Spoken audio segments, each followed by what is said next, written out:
Power supply, हम जो power supply जो मतलब हम लोग जो डिवाइसेस यूज करते हैं, कभी सोचा है वो पावर सप्लाई आता कहाँ से है? अगर कोई डीसी मोटर होंगी, सपोज तुम्हारे पास कोई टॉय है जिसको जो रिमोट कंट्रोल चलता है, या फिर कोई रिमोट है टीवी का, फ्रिज का, आई मीन एसी का, या फिर किसी और चीज का, तुमको कभी कभी तुमने ट्राई किया है इसे कि ये डीसी जो जिस चीज पे ये रिमोट वगैरह सब चलते हैं, उनको अगर अपन सीधा मेंस में अगर अपन ने डाल दिया, जो मेन सर्किट है अपना, तो वो बस्ट ऑफ हो जाता है, मतलब सीधा की सीधा जल जाता है या फिर सर्किट ब्रेक होता है। ये जो कन्वर्जन है एसी टू डीसी, पहली चीज एसी डीसी होता क्या है? एसी का फुल फॉर्म होता है ऑल्टरनेटिंग करंट। जो तुम्हारा ऐसा चलता है ये वाला, जिसका वोल्टेज ऑब्वियसली दोनों पीक के बीच में फ्लक्चुएट होते जाएगा। ऊपर का पीक अलग है, नीचे के पीक अलग है, इसको बोला जाता है peak value. This is your peak value, this is, ये भी तुम्हारी पीक वैल्यू है, लेकिन ये पॉजिटिव वाली है, नेगेटिव वाली है। तो एसी मेंस जो हमारे घर में जो एमएससीबी की तरफ से आता है, उसको वो होता है 250 हर्ट, आई मीन 230 वोल्ट का होता है, और 50 हर्ट्स का होता है, राइट? तो ये जो एसी करंट है, ये जो एसी जो सोर्स मेन है, तो ये डायरेक्टली हम लोग यूज क्यों नहीं करते? अगर मोबाइल चार्जर अगर देख रहे हो या फिर बाकी सब चीजें हैं, तो वो सबके सब वर्क कैसे करती है, उसका सबसे बड़ा जो उसके पीछे जो बैकग्राउंड जो है, जो प्रोसेस जो है, वो प्रोसेस ऐसी होती है कि हमको बाहर से एसी मेन सप्लाई मिलता है। प्रोबेबली इंडिया में ये 230 वोल्ट होता है, और 50 हर्ट्स की उसकी फ्रीक्वेंसी होती है, क्योंकि साइनोसाइडल वेव दोनों भी साइन एंड कॉस तुम्हारी फ्रीक्वेंसी पे चलती है। हमने देखा था A = A0 sine omega T, और ओमेगा का वैल्यू 2πf था। वो जो एफ है वो फ्रीक्वेंसी पे चलता है। तो ये जो 230 वोल्ट का है, और सपोज ये मेरा चार्जर है मोबाइल का, ये 230 से लेके ये 5 वोल्ट कैसे बनता है, या 15 वोल्ट कैसे बनता है, या 12 वोल्ट कैसे बनता है? अगर फास्ट चार्जर की बातें करो तुम लोग, आजकल नए नए फास्ट चार्जर आए हैं, तो जितना मेरे को पता है 24 वोल्ट तक तो मैंने देखा, मतलब एप्पल का चार्जर तो 18 वोल्ट तक आ रहा है, सुना है मैंने कि 18 के ऊपर भी नए चार्जर आ रहे हैं जो 18 वोल्ट से ज्यादा देंगे, जो नहीं फास्ट चार्जिंग चल रहा है कि विद इन 15 मिनट्स तुम्हारा मोबाइल 100% चार्ज हो जाएगा। पहले जहाँ पे 2 घंटे लगते थे, यहाँ पे 15 मिनट लगेंगे। वो सब का सब प्रोसेस जो इस पे चलता है। This is the power supply, कि हम लोग पावर यूज कैसे करते हैं। घर में आने से पहले ये हमारे पास आता है 230 वोल्ट, 230 वोल्ट जो मेरे काम करने जो बहुत ज्यादा है। अब इस 230 वोल्ट को 12 वोल्ट पे लाते कैसे हैं? इसके लिए सबसे पहला यूज होता है, उसको बोलते हैं ट्रांसफॉर्मर। ट्रांसफॉर्मर का काम है, देखो,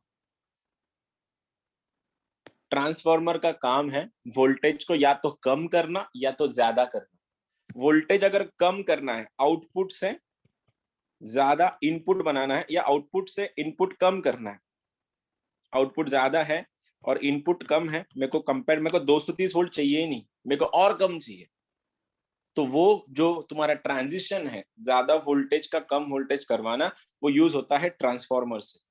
और ट्रांसफॉर्मर दो टाइप के होते हैं।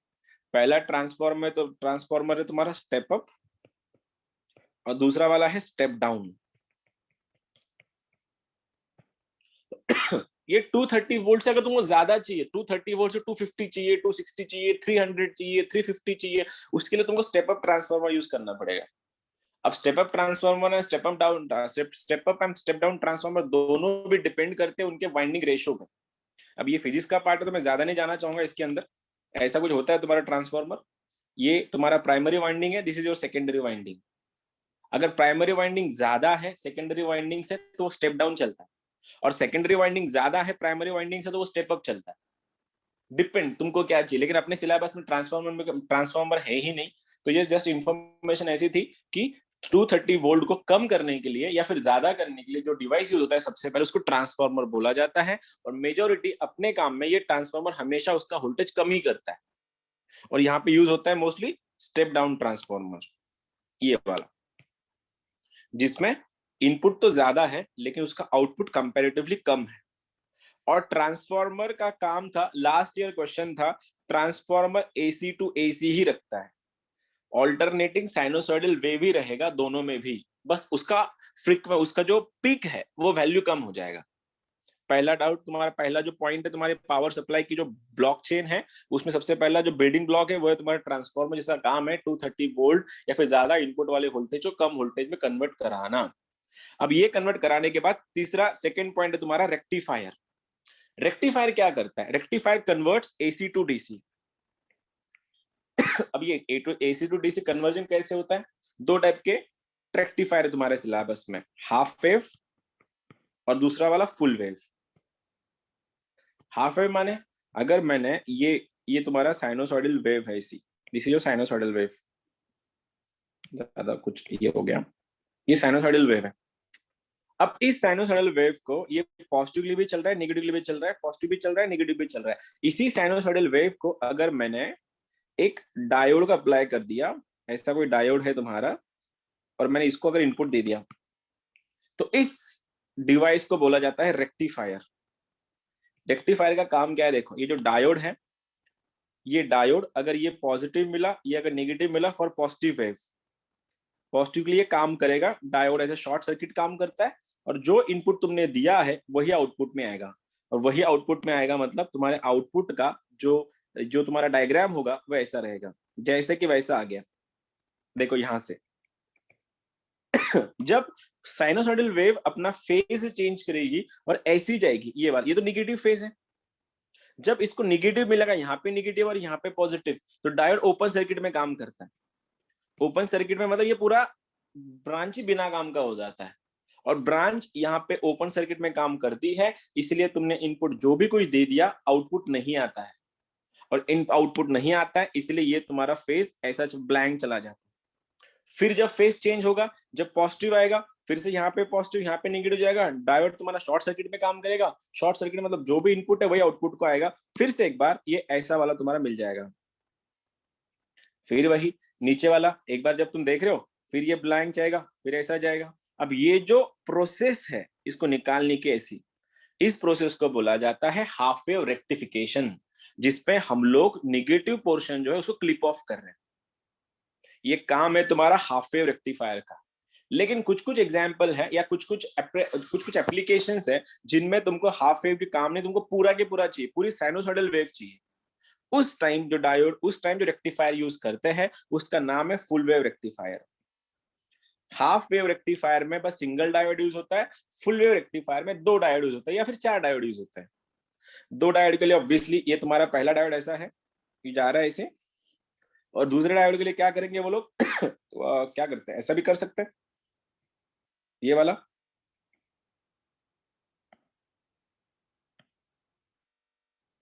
अब क्या हो गया, तुमने अगर इसको दिया, ये इनपुट जा रहा है तुम्हारा पॉजिटिव वेव के लिए, जब ये वेव पॉजिटिव है तो पॉजिटिव वेव के लिए फॉरवर्ड बायस काम करेगा और ये ओपन सर्किट में काम करेगा।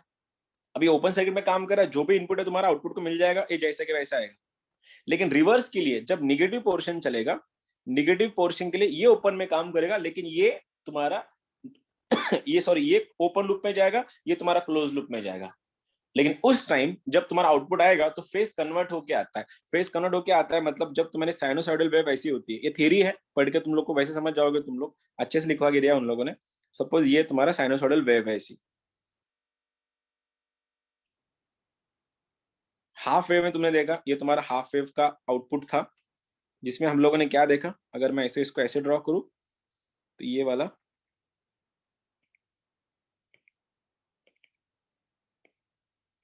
ये वाला जब था, ये ऐसा जा रहा था, ये ब्लैंक जा रहा था, ये ऐसा आ रहा था, ये ऐसा आ रहा था, अनब्लैंक जा रहा था, ये हाफ वेव था। फुल वेव में, फुल वेव में जब तुम लिखोगे, जब तुम आउटपुट देखोगे फुल वेव का, दो टाइप के एक्चुअल दो टाइप के फुल वेव रेक्टिफायर है। पहला वाला है सेंटर टैप फुल वेव, दूसरा है ब्रिज। ब्रिज में चार यूज होते हैं। ये वाला देखो, ये ऐसा दिखेगा आउटपुट, फेस चेंज होता है इसमें। लेकिन जितना भी है, जितना भी तुम लोग का इनपुट है, वो सब का सब आउटपुट में आता है। ये फुल वेव रेक्टिफायर का डायग्राम है। दो टाइप के होते हैं, centre tap and bridge rectifier. तुम्हारे बुक में अच्छे से लिखवा के दी है, मैं चाहूंगा एक बार तुम लोग देख लेना उसको।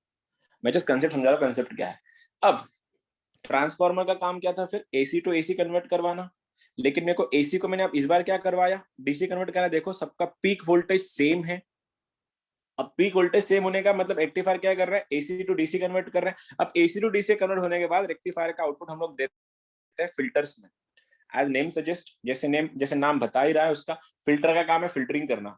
वो किसको फिल्टर करेगा, जो स्ट्रे कंपोनेंट है, जो स्ट्रे कंपोनेंट है तुम्हारे एसी सिग्नल में, उन सबको न्यूट्रलाइज करने का काम तुम्हारा फिल्टर करता है। दो टाइप के एलसी फिल्टर है सी फिल्टर है, लेकिन वो तुम्हारे सिलेबस का पार्ट नहीं है, इसलिए कि नाम लिखना भी है।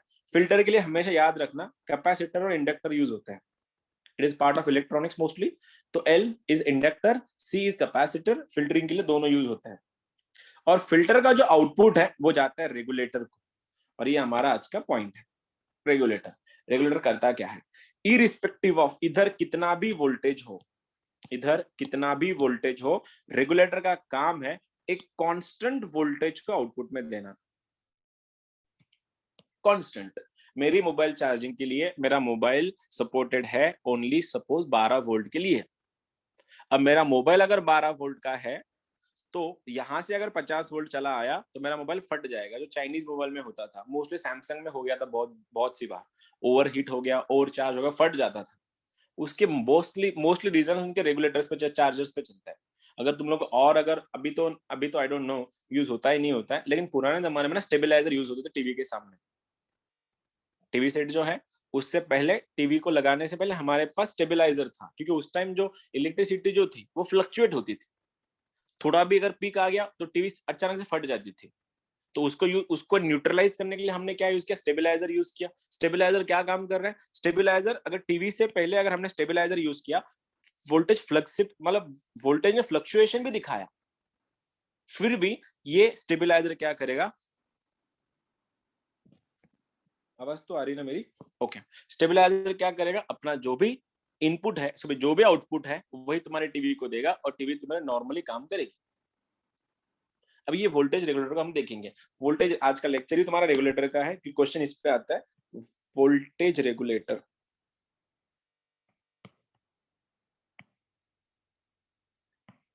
दो टाइप के वोल्टेज रेगुलेटर अपने सिलेबस में। एक है तुम्हारा वेरिएबल वेरिएबल वोल्टेज रेगुलेटर, जिसको आईसी रेगुलेटर भी बोलते हैं, और ये है LM317। और दूसरा रेगुलेटर है तुम्हारे सिलेबस का, वो है Zener regulator, Zener diode regulator. बहुत बार ले चुका पहले भी मैं, ये लोग स्टार्टिंग से थे। रेगुलेटर क्या सीन है देखो, this is a diagram of LM317 voltage regulator. LM317 basically एक आईसी है, इंटीग्रेटेड सर्किट, जिसमें सब कुछ ऑलरेडी फंक्शनिंग है, ऑलरेडी वहां पे प्रोग्राम किया जाता है, तुमको खाली लगा के आउटपुट निकालना है। कोई ना वहां पे करंट फ्लो होंगे, ना वोल्टेजेस बनेंगे, कुछ नहीं कुछ नहीं, नॉर्मली उसका काम है फंक्शनिंग करना। उसको पता है, उसने मतलब जिस जो पर्पस के लिए उसको डिजाइन किया गया है वो ऑलरेडी यहाँ पे पर्पस फुलफिल रहेगा, तुमको खाली रजिस्टर्स चेंज करनी होती है। ये रहा तुम्हारा ऐसा, देयर आर टू, ये तुम्हारा, और ये ग्राउंडेड रहेगा, और इधर को तुम्हारा आउटपुट मिलेगा। ये R1 है, this is your R1, this is your R2, ये आउटपुट, इधर का आउटपुट मिलेगा तुमको। अब ये LM317 वोल्टेज रेगुलेटर जो इसका आउटपुट बनता है, output of this 1.25 in bracket 1 plus R2/R1। ये जो है ये गेन होती है। क्या करना है, आउटपुट कितना चाहिए तुम लोग को, जो भी आउटपुट चाहिए वो आउटपुट को पहले डिसाइड कर लो, और आउटपुट को डिसाइड करने के बाद तुम लोग अपने रजिस्टर्स चूज कर लो। क्योंकि देखो पूरा के पूरा आंसर, मैं फिर बता रहा हूँ, ये 1.25 1 प्लस R2 प्लस R1 ये ऑलरेडी डिजाइन किया जाता है, प्रोग्राम किया जाता है आईसी में, ऑलरेडी सब कुछ फिक्स्ड है, तुमको खाली रेजिस्टेंस की वैल्यूज चेंज करनी है। R2 है, R1 है, कभी कभार वेरिएबल रजिस्टर जिसको रियोस्टैट भी बोला जाता है वो भी यूज किया जाता है। यहाँ पे ये ऐसा दिखेगा, सपोज ये R1 R2 है, अगर मैंने इसको एडिशन लगा दिया तो ये वेरिएबल है R3। देख रहे हो ये दोनों एक दूसरे को सीरीज में है, तो यहाँ पे भी सीरीज में ही आएगा R3। ठीक है, दिखा दो क्वेश्चन कैसे बनते हैं। ये सिंपल सिंपल क्वेश्चन है 3-3 मार्क्स के लिए। ये ग्राउंडेड है, ये 50 है, ये 100 है, और ये चलो 150 लिख दिया मैंने वहां पे, ये LM317 है। और तुमको ये बोला जाएगा, ये जो आईसी दिख रहा है, ये जो भी कोई सर्किट है, जिसने अच्छे से पढ़ा है उसको पता होगा ये वोल्टेज रेगुलेटर है। जिसको नहीं पता वो देख के पागल हो जाएंगे, क्योंकि मोस्टली बच्चे इसको पैरेलल में लगा के सॉल्व करेंगे, पता ही नहीं क्या करना होता है, सेल्फ स्टडी वाले लोग ज्यादा है इसमें। तब इसको पूछा गया इसका आउटपुट वोल्टेज क्या है, तुमको पता होना चाहिए, this is the voltage regulator. तो इसका आउटपुट होता है Vout इज इक्वल टू 1.25, 1.25 को तुम 5/4 पे लिख सकते हो, 1.25 1 plus R2 by R1, R2 कितना है 150, R1 कितना है 50, काट के बन गया 3, 3 प्लस 1 4, 4 से 1.25 मल्टीप्लाई करो, आंसर 5 वोल्ट बनता है। देखो अब ये जो वोल्टेज है, इस वोल्टेज रेगुलेटर का आउटपुट वोल्टेज है तुम्हारे पास 5 वोल्ट, बात खत्म, कोई सीन नहीं है, कुछ नहीं, तुमको खाली रेजिस्टर्स लगानी है वहां पे, क्योंकि LM317 में सब कुछ प्रोग्राम ऑलरेडी किया जाता है। यही अगर सपोज यहाँ पे ऐसा ना होते हुए अगर यहाँ पर रियोस्टेट होता, ये 150 तो है ही तुम्हारे पास, और ये रियोस्टेट मैंने लगा दिया, ये रियोस्टेट का रेंज है 50 से लेके 100 तक, 100 ओहम, ये सब ओहम में, नॉट किलो, ओहम में सब कुछ है, सपोज ये भी ओहम में। अब बोला गया, अब ये जो मैंने वोल्टेज रेगुलेटर बनाया है यहाँ पे, इस वोल्टेज रेगुलेटर की रेंज क्या है, रेंज, और रेंज वर्ड तब यूज होगा जब भी वहां पे मैक्सिमम वैल्यू होगा और मिनिमम वैल्यू होगा, मैक्स एंड मिनिमम दोनों के लिए रेंज यूज होती है। तो रेंज के मैक्सिमम के लिए देख रहे हो, मैक्सिमम के लिए ये सीरीज में है दोनों, क्या कोई बताएगा मेरे को मैक्सिमम रेंज के लिए मैं 50 यूज करूं या 100 यूज करूं, मैक्सिमम के लिए कौन सा यूज होगा? 100।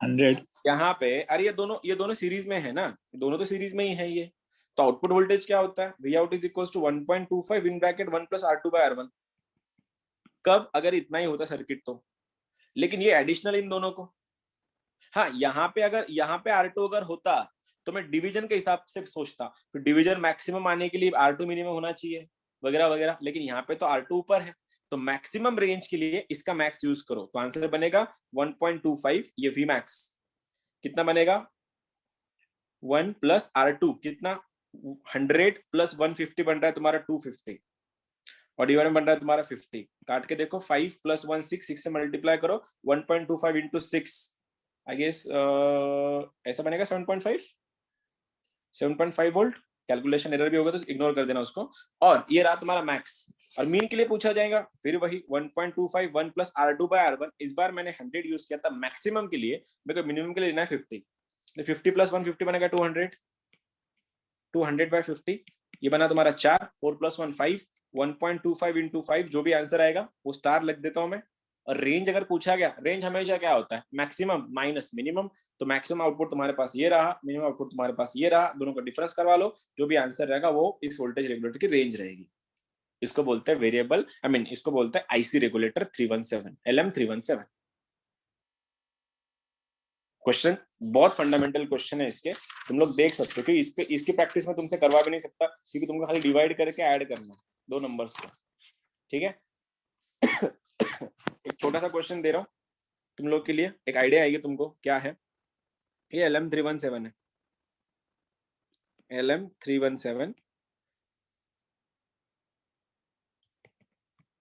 ये है, ये तुम्हारा वी आउट बनता है यहाँ पे, ये तुम्हारा 100 है, ये तुम्हारा R2 है, और पूछा गया है इसका आउटपुट अगर 12.5 वोल्ट है, if output is 12.5 volt, what is the value of R2? कर रहे हो तुम लोग, मैंने सॉल्व करा, तुम लोग कर रहे हो।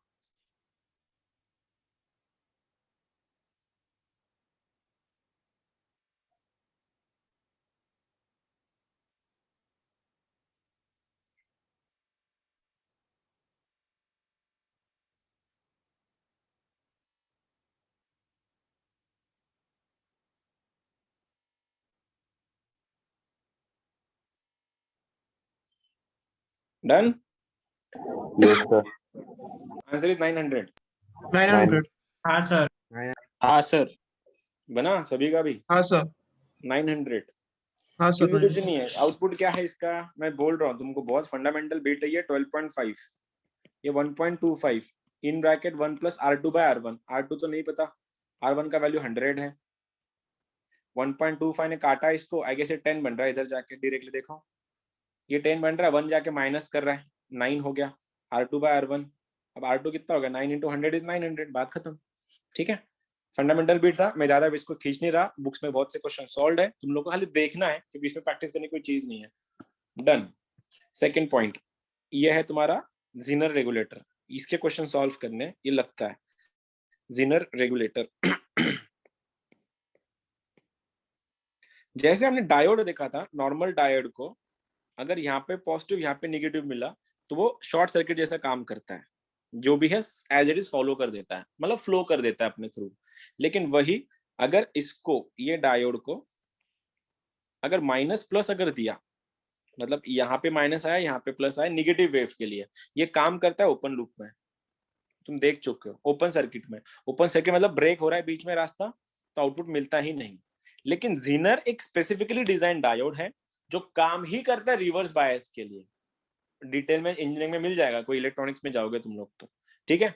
तो उसी जीनर डायोड का यूज करके उन लोगों ने बनाया है जीनर रेगुलेटर, जिसका डायग्राम बहुत फंडामेंटल है। ये रहा इनपुट रेजिस्टेंस, ये है तुम्हारा जीनर वोल्टेज, जिसको ऐसा लिखते हैं Z, not voltage I, zener diode. और ये रहा तुम्हारा लोड, लोड मतलब जो भी आउटपुट है इसके रिगार्डिंग मिलेगा।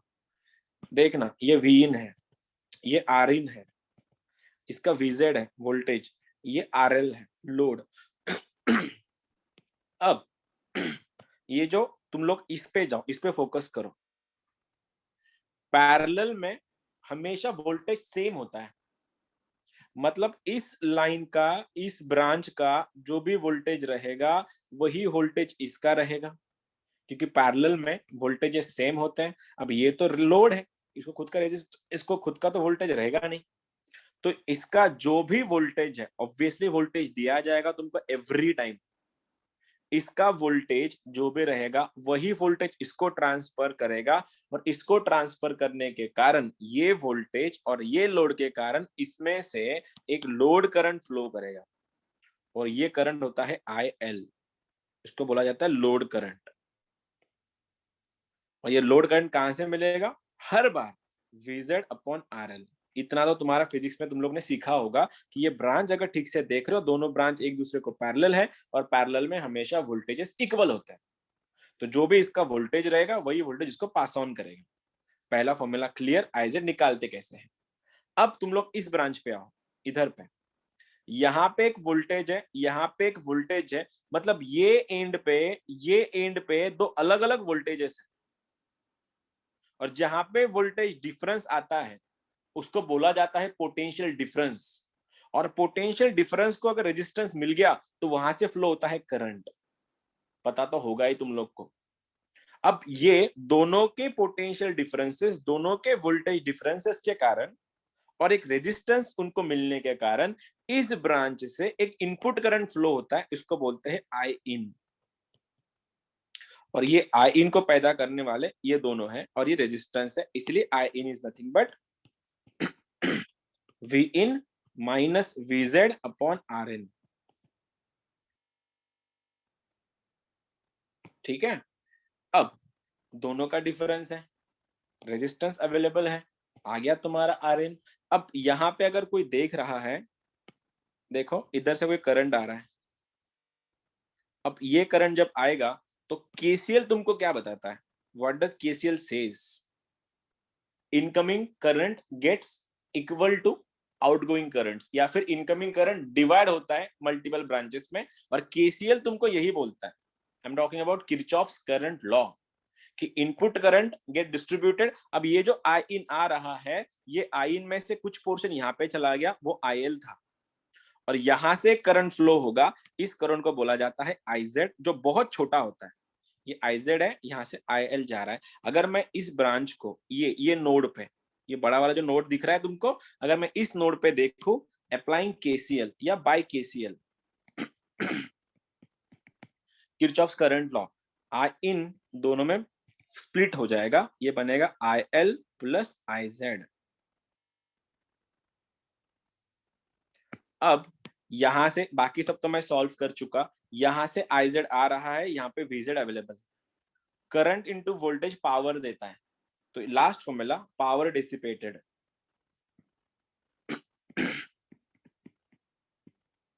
Power dissipated by zener voltage, sorry zener diode is PZ is equals to VZ into IZ। और ये तुमको 3 क्वेश्चन सॉल्व करने होते हैं। सबसे पहले IL निकालो, किससे? ये वोल्टेज यहाँ पे ट्रांसफर करेगा, तुम्हारे पास IL का वैल्यू एवरी टाइम सबसे पहले मिलेगा। फिर इन दोनों का डिफरेंस लगा के ये IN निकालो। कभी कभार ये दिया जाता है, ये दिया जाता है, ये दिया जाता है, ये पूछा जाता है, RIN पूछा जाता है, ठीक है। लेकिन नॉर्मल क्वेश्चंस में ये इनके डिफरेंस डिवाइड बाय दिस, तुमको आई इन मिलेगा। आई एल तुम सबसे पहले सॉल्व कर लोगे क्योंकि ये डिफरेंस यहाँ पे शिफ्ट करता है। अब ये आई इन जा रहा है, उसमें से कुछ पोर्शन यहाँ पे जा रहा है, बचा हुआ पोर्शन यहाँ पे आएगा, उसको आईजेड बोलते हैं, जो तुमको निकाल लोगे तुम लोग। आईजेड आया, आईजेड को वीजेड से मल्टीप्लाई करो, पीजेड बन जाएगा, चैप्टर खत्म, बिट खत्म। 4 मार्क का क्वेश्चन आते हैं एवरी टाइम, एक भी एग्जाम खाली जाएगी नहीं इसके बिना। कंसेप्ट समझा या नहीं समझा? ये मेरी आवाज ही गई समझा वापस। सर। समझा सर। कंसेप्ट तुमको समझ में आया होगा, तुम लोग का फिजिक्स बहुत अच्छे से चल रहा है वैसे, तो ये निकालना बहुत बड़ी बात नहीं होगी। चलो, मैं सॉल्व नहीं कर रहा भाई लोग, तुम लोग कर रहे हो, क्योंकि इतना तो कोई भी समझ ही लेगा। ये 20 वोल्ट है, ये 1K है, ये तुम्हारा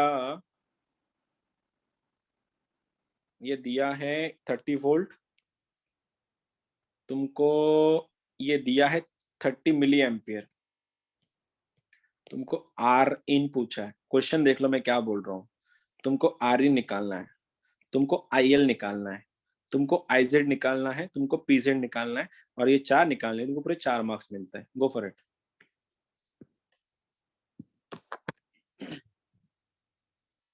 टेक योर टाइम, आराम से करो।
सर वो रेजिस्टेंस 1 किलो है क्या?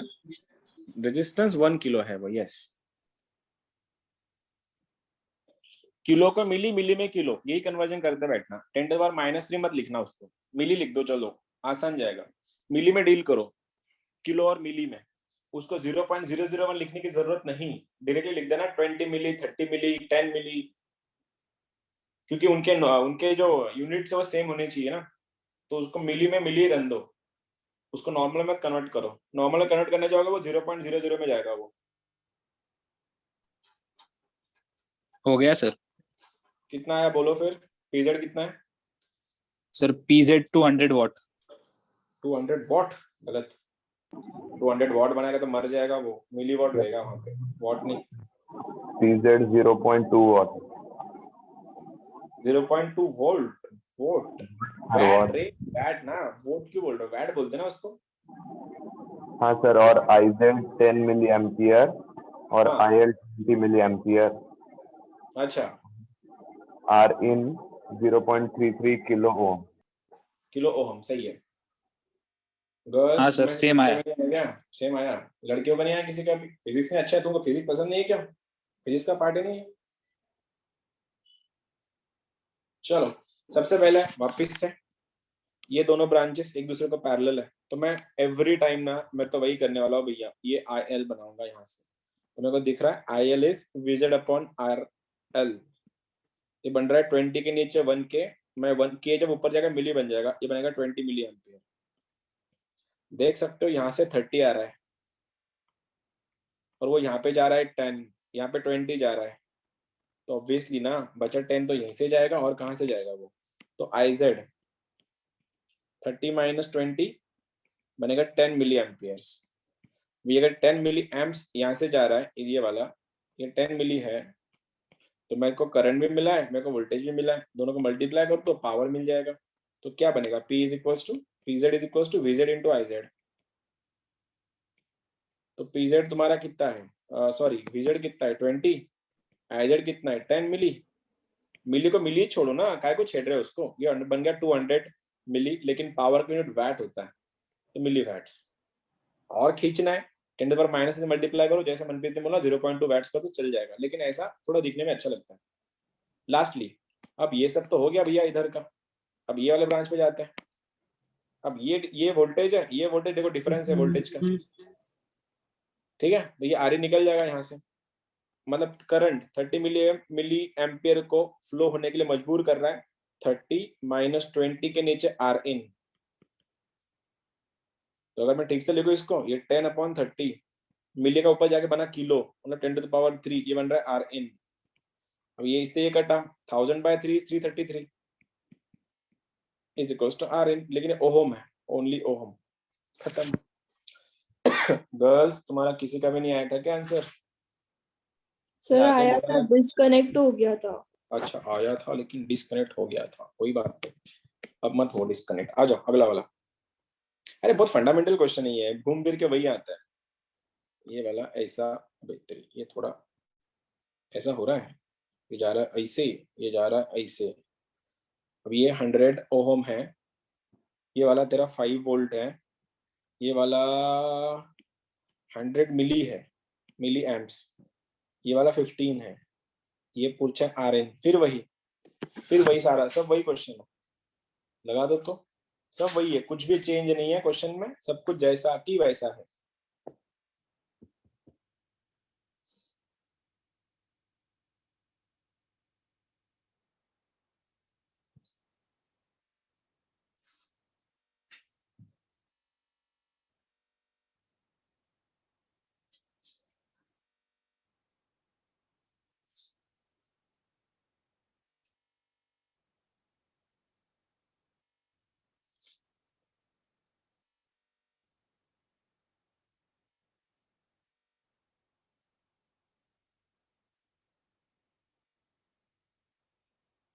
मिली में डील करो, मिली में आसान जाएगा, उसको नॉर्मल करंट में कन्वर्ट ही मत कराओ।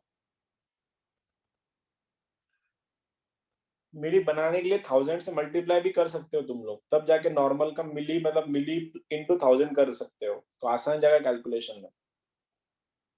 वो 0.005 0.002 उसमें डील मत करना, कैलकुलेशन बहुत एरर होंगी तुम्हारे फिर, और आंसर कभी मैच नहीं होगा। हो गया सर। कितना आया सर IL 50 मिली एम्पियर आया। 50 माइनस 50 हाँ सर। 50 ना, हाँ। और सर IZ भी 50 आया मिली ऑब्वियस एम्पियर। 100 और 50 में से 50 गया। और सर PZ 250 मिली वैट। मिली वैट वो भी सही है। और सर और रेजिस्टेंस 0.1 किलो ओम। तो किलो में, अच्छा तूने वैसे किलो में किया है क्या, ठीक है कोई बात नहीं, मेरे को 100 आएगा आंसर उसका। 0.1 मतलब कितना 100 ना। हाँ सर 100 Yes, sir, 100 million. मिली, ओ दादा मिली कौन सा, रेजिस्टेंस Milli ampere, sir. क्या, ओ मिली एम्पियर। Sir, resistance. ए दादा कोणती शाळा आहे तुझी, रेजिस्टन्स युनिट एम्पियर असतं का रे हिरो? जायशील ना सगळे इन्स्ट्रुमेंट इंजिनिअरिंग मध्ये गेलास तर, उद्या R&D ला गेला तू तिथं असं बोलला 100 मिली एम्पियरचा रेजिस्टन्सचा लोक करंट देतील तुला, टाकशील जाळून ते करोडाचे हे असतात बरं ते प्रोजेक्ट इंजिनिअरिंगची। तुम्हाला काय वाटलं हे कॉलेज फालतू तिकडचे म्हणून चाललंय सगळं, चांगले इंजिनियरला असं मोठे मोठे रिस्पॉन्सिबिलिटी भेटतात, असं जर करू नका। ये तुम्हारा 5 है, ये IL निकलेगा यहाँ से। IL क्या बन रहा है मेरे पास, सीधा दिख रहा है IL इज इक्वल टू 55/100। मेरे को मजा नहीं आएगा इसमें 0.05 लिखने में, मैं 1000 से मल्टीप्लाई कर देता, मिली लिख लेता उसको, ठीक है। ये गया दोनों, ये गया दोनों 50 मिली, ये 50 मिली एम्प्स, इधर से आ रहा है 100, इधर को जा रहा है 50, तो ये भी 50 रहेगा।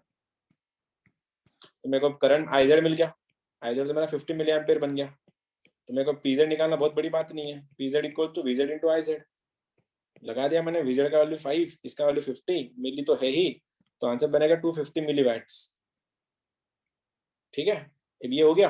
अब लास्ट में क्या है, आई इन तो अपने पास दिया ही था, 15 माइनस 5 अपॉन आर इन है, तो ये कितना दिया है 100 मिली एम्प्स, ये 10, ये आर इन शिफलिंग मार दो फिर आर इन इक्वल्स टू 100/100 मिले का ऊपर जाके बना किलो, ये 1000, ये काटा तो 110 into 10 कितना बन रहा है? 100 क्या छटाक पावशर कितने काली हुई थे किलोमीटर ओम ओम हो गया डन।